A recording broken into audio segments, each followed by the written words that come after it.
பிரச்சனைகளை கண்டு பயந்து ஒதுங்கி விடாமல் அதில் நம்முடைய பங்களிப்பை முழுமையாக எவ்வாறு அளிக்க வேண்டும் என்பதை பற்றி நமக்கு விளக்க வருகிறார் மனுஷபுத்திரன் அவர்கள். நம் விடையிலே வா நிகழ்ச்சியின் அடுத்த பகுதியாக வரவேற்பது தீதும் நன்றும்.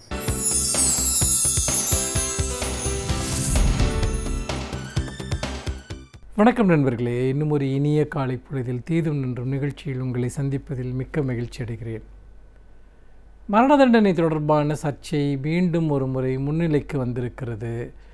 சமீபத்தில் மத்திய அரசு அமைத்த சட்ட கமிஷன், அதாவது மரண தண்டனை வேண்டுமா வேண்டாமா என்பதை முடிவு செய்வதற்காக 9 பேர் கொண்ட குழுவை கொண்ட அந்த சட்ட கமிஷன் சமீபத்தில் தன்னுடைய அறிக்கையை மத்திய அரசிடம் சமர்ப்பித்தது. அந்த அறிக்கையில் அதனுடைய பெரும்பாலான உறுப்பினர்கள் தெரிவித்திருந்த ஒரு கருத்து என்பது பெரும்பாலும் மரண தண்டனை தேவையில்லை என்பதுதான் அந்த கருத்து. ஆனால் இந்த கருத்தை மத்திய அரசு ஏற்கப் போவதில்லை. இந்த அறிக்கையை நிராகரிக்கப் போகிறது.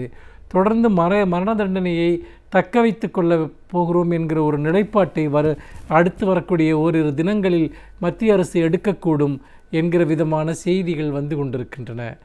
அப்படி வருகிற போது உண்மையிலேயே இது எந்த அளவிற்கு நியாயமானது, எந்த அளவிற்கு ஏற்கத்தக்கது என்கிற ஒரு விஷயத்தை நாம் பார்க்க வேண்டும். பொதுவாக மரண தண்டனை தொடர்பான விஷயங்களில் மத்திய அரசிற்கு ஒரு அறம் சார்ந்த, ஒரு கொள்கை சார்ந்த ஒரு நிலைப்பாடு இல்லையோ என்கிற ஒரு கவலையை, ஒரு அச்சத்தை இந்த செய்தி ஏற்படுத்துவதை நாம் தொடர்ந்து பார்க்கிறோம். மரண தண்டனை என்பதை உலகத்தினுடைய பெரும்பாலான நாடுகள் எதிர்க்கின்றன, மறுதளிக்கின்றன. இன்னும் சொல்லப்போனால் இந்தியாவை விட அதிகமாக குற்றங்கள் நடப்பதற்குரிய வாய்ப்புகள் உள்ள அல்லது அதிகமான பயங்கரவாத சூழல் நிலவுகிற பல நாடுகள் கூட, பல ஐரோப்பிய நாடுகள் மரண தண்டனையை ஒழித்து விட்டன. உலகத்தினுடைய பெரும்பாலான நாடுகள் மரண தண்டனையை ஒழித்து வரக்கூடிய ஒரு சூழலில் மரண தண்டனையை தொடர்ந்து தக்க வைப்பதற்கான ஒரு வாய்ப்பை இந்திய அரசு வைத்துக்கொள்ள விரும்புவதுதான் இந்த சட்ட கமிஷனுடைய அறிக்கையை அது நிராகரிக்கக்கூடிய முடிவிற்கு வந்திருக்கிறது என்கிற செய்தியின் மூலமாக நாம் கேள்விப்படுகிறோம். உண்மையில் இந்த செய்தி உண்மையாகி அப்படிப்பட்ட ஒரு நிராகரிப்பை மத்திய அரசு செய்யுமானால் அது உண்மையில் மிக மிக துரதிர்ஷ்டவசமானது. மனித நீதிக்கு எதிரான ஒரு தவறான பாதையை இந்திய அரசு தேர்ந்தெடுத்திருக்கிறது என்று தான் நாம் பார்க்க வேண்டும். இந்த சூழ்நிலையில் தான் மரண தண்டனையை எதிர்ப்பதற்கான காரணங்களையும் அவை தக்க வைக்கப்படக்கூடிய ஒரு சூழலையும் நாம் சற்றே ஆராய்ந்து பார்க்க வேண்டும். மரண தண்டனையை நாம் எதிர்ப்பது என்பது குற்றங்களை நியாயப்படுத்துவதற்காகவோ அல்லது குற்றவாளிகளை தப்ப வைப்பதற்காகவோ அல்ல. குற்றங்கள், எல்லா விதமான குற்றங்களும் கண்டுபிடிக்கப்பட வேண்டும், குற்றவாளிகள் தண்டிக்கப்பட வேண்டும் என்பதில் மாற்று கருத்து இருக்க முடியாது. ஆனால் கொடூரமான தண்டனைகள் அல்லது மனித அறத்திற்கு புறம்பான தண்டனைகள் என்பது ஒரு சமூகத்தினுடைய குற்ற இயல்பை அதிகரிக்கும். உதாரணமாக, ஒருவரை கொடூரமாக சட்டபூர்வமாக ஒரு கொலைக்களத்திற்கு அனுப்புவது, அவரை மரண தண்டனை விதிப்பதை ஒரு சட்டபூர்வமாக அங்கீகரிப்பது என்பது தனி மனிதர்களும் அத்தகைய கொலைகளை, வன்முறையை, கண்ணுக்கு கண் பல்லுக்கு பல் என்கிற பழிவாங்கும் உணர்ச்சியை கொள்வதை நியாயப்படுத்துகிற ஒன்றாக மாறிவிடும். ஒருபோதும் கொலைக்கு கொலை என்பது ஒரு தீர்வாகாது, ஒரு பதிலாகாது. உயிர் வாழும் உரிமை என்பது இயற்கையான ஒரு உரிமை. அந்த உரிமையை சில கொலைகாரர்கள், தனிப்பட்ட கொலைகாரர்கள் அந்த குற்றத்தை, அந்த உரிமையை மறுக்கிற செயலை செய்யலாம். ஆனால் ஒரு அரசாங்கமோ நீதி அமைப்போ அதை செய்யக்கூடாது. அப்படி செய்வது என்பது கொலைக்கு வழங்கக்கூடிய அங்கீகாரமாக மாறிவிடும் என்பதுதான் நம் முன்னால் இருக்கக்கூடிய ஒரு முக்கியமான ஒரு கருதுகோளாகும். இன்னொரு விஷயம், குற்றங்களை தடுப்பதில் மரண தண்டனையுடைய பாத்திரம் பற்றி யோசிக்கிற போது இந்தியாவை விட பல மடங்கு மரண தண்டனைகளை நிறைவேற்றுகிற நாடுகளில் கூட குற்றங்கள் குறையவில்லை என்பது, மரண தண்டனையே இல்லாத பல நாடுகளில் குற்றங்களுடைய அளவு குறைவாக இருப்பதையும் பார்க்கிறோம். இதிலிருந்து நாம் புரிந்து கொள்ளக்கூடிய ஒரு விஷயம் என்னவென்றால், கொடூரமான தண்டனை இல்லாமல் இருப்பதோ குற்றங்களோடு சம்பந்தப்பட்டதல்ல. மாறாக குற்றங்கள் நிகழ்வதற்கான சூழல்கள் உருவாக வேண்டும். சமூகத்தில் சமத்துவமும் நல்லெண்ணமும் நிலவும் போது, சட்டம் விழிப்புடன் செயல்படும் போது, சட்டம் ஒழுங்கு முறையாக பாதுகாக்கப்படுகிற போது குற்றமிழைக்க தயங்குவார்கள். மாறாக சட்டத்தை அமுல்படுத்த வேண்டிய அமைப்புகள் பலவீனமடைகிற போது தைரியமாக குற்றவாளிகள் குற்றமிழைக்க தொடங்குகிறார்கள். அவர்கள் விளைவுகளை பற்றி கவலைப்படுவதில்லை என்பதைத்தான் நாம் பார்க்கிறோம். அப்படிப்பட்ட ஒரு சூழ்நிலையில் தான் இந்த மரண தண்டனை என்பது உண்மையிலேயே ஒரு மனிதனை திருந்தி வாழ்வதற்கான உரிமையை அது அடிப்படையிலேயே மறுத்து விடுகிறது.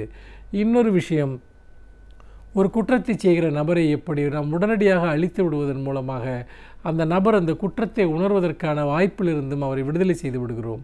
இப்படியாக எந்த விதத்திலும் மனித அறத்தின் அடிப்படையில் பார்த்தாலும், தண்டனையின் அடிப்படையில் பார்த்தாலும் மரண தண்டனை என்பது எந்த ஒரு குற்றத்திற்கும் தீர்வாகாது என்பதைத்தான் நாம் தொடர்ந்து பல்வேறு விதமான உதாரணங்களின் மூலமாக பார்க்கிறோம். இருந்தும் கூட ஒரு சமூகத்தில் மரண தண்டனைக்கு ஆதரவான கருத்துக்கள் ஏன் இவ்வளவு வலுவுடன் இருக்கின்றன என்பதை நாம் யோசிக்க வேண்டும். மக்கள் உண்மையில் அச்சத்தின் பிடியில் இருக்கிறார்கள். குற்றவாளிகளை கண்டு அஞ்சுகிறார்கள். எந்த நேரமும் தான் பாலியல் பலாத்காரத்திற்கு உள்ளாக்கப்படலாம் என்று ஒரு பெண் நினைக்கிறாள். தன்னுடைய வீடு கொள்ளையடிக்கப்படலாம் என்று ஒருவர் நினைக்கிறார். ஒருவர் யாராவது ஒரு ஆதாயத்திற்காக ஒரு சமூக விரோதியால் தான் கொலை செய்யப்படலாம் என்று ஒரு தனிமனிதன் நினைக்கிறான். இப்படி ஆதாய கொலைகளும் பாலியல் வன்முறைகளும் கொள்ளைகளும் சமூக விரோதிகளுடைய வன் செயல்களும் ஒரு சமூகத்தில் தலைவிரித்தாடுகிற போது அதை தடுப்பதற்கான சட்ட அமைப்புகள் வலுவாக செயல்படாத போது, நீதி அமைப்புகள் வலுவாக செயல்படாத போது மக்கள் அச்சத்தில் உறைந்து போகிறார்கள். அந்த அச்சத்தின் விளைவாக அவர்கள் குற்றவாளிகளை பழிவாங்குகிற ஒரு மிகப்பெரிய ஒரு மனநிலைக்கு தள்ளப்படுகிறார்கள். அதனால் தான் மரண தண்டனை அல்லது கொடூரமான தண்டனைகளை பொதுவாக மக்கள் விரும்புகிற அவற்றை பரிந்துரைக்கிற நிலையை பார்க்கிறோம். உண்மையில் நாம் மக்களை குறை சொல்லி பிரயோஜனம் இல்லை. ஏனென்று கேட்டால் மக்கள் அத்தகைய மனநிலைக்கு தொடர்ந்து தள்ளப்படுகிறார்கள். ஆனால் பெரும்பாலான மக்கள் மரண தண்டனைக்கு ஆதரவாக இருக்கிறார்கள் என்பதனாலேயே நாம் மரண தண்டனையை ஏற்க முடியுமா? பல சமயங்களில் சாதி வெறிக்கு ஆதரவாக கூடத்தான் மக்கள் இருக்கிறார்கள். பெண்ணடிமைத்தனத்திற்கு ஆதரவாக கூடத்தான் மக்கள் இருக்கிறார்கள். பல்வேறு விதமான மதவெறிக்கு கூடத்தான் மக்கள் ஆதரவாக இருக்கிறார்கள். ஆனால் நாம் அதையெல்லாம் சட்ட ரீதியாக எதிர்த்து போராடுவதில்லையா? அப்படி பார்க்கிற போது பெரும்பான்மை மக்களுடைய உணர்வுகள் என்பது பல்வேறு காரணங்களால் தீர்மானிக்கப்படக்கூடிய ஒன்று. அதன் அடிப்படையில் நாம் ஒரு சட்டத்தை வைத்துக்கொள்வதா இல்லையா என்பதை பார்க்கக்கூடாது.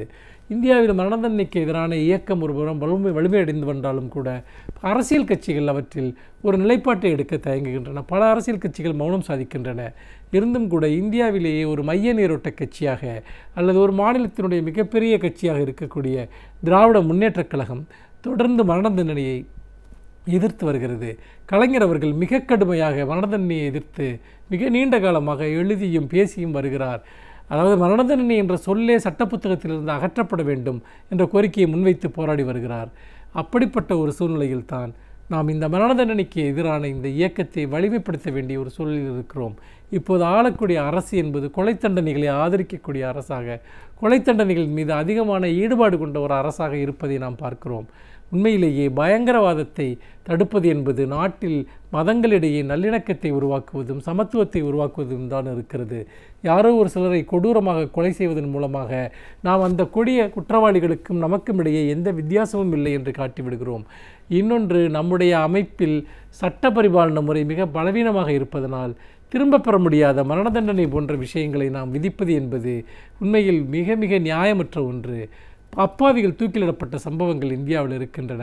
நிரபராதிகள் தூக்கிலிடப்பட்ட சம்பவங்கள் இருக்கின்றன. சிறிய குற்றத்திற்காக மரண தண்டனை சந்தித்தவர்கள் இருக்கிறார்கள். மரண தண்டனை கோட்டில் நீண்ட காலம் வாழ்ந்தவர்கள் இருக்கிறார்கள்.